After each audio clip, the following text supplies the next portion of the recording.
Hello everyone, how are you doing? This is MD Tech here with another quick tutorial. In today's tutorial, I'm going to show you guys how to change your desktop wallpaper on your MacBook.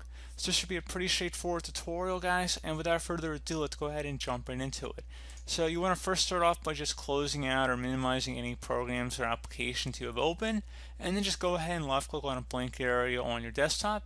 Then you want to go ahead and select the Apple icon up at the top of the Finder bar. So go ahead and left click on that and select System Preferences.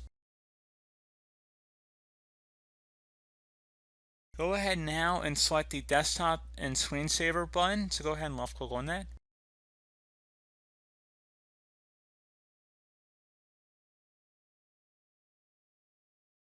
Where it says the graphic, it might say automatic here. Go ahead and click inside the drop down.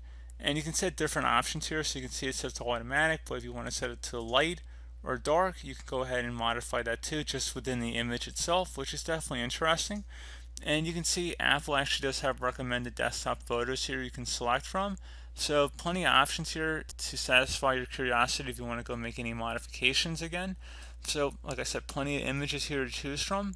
You also have the option to go ahead and just set it to a default color. So you just want to do a specific color, you can. And if you select custom color, you can go ahead and just select a custom RGB code perhaps, or just drop it in here at just a random color you want. So you can see it does take a moment or two to actually update the desktop wallpaper. But again, very straightforward. And if you wanted to select a custom photo, such as from your own library, you can select this photos option here. So anything in your photos favorite section, perhaps images you've shared or albums that are on your computer. And you can also select this folders button that you can navigate to your pictures folder again.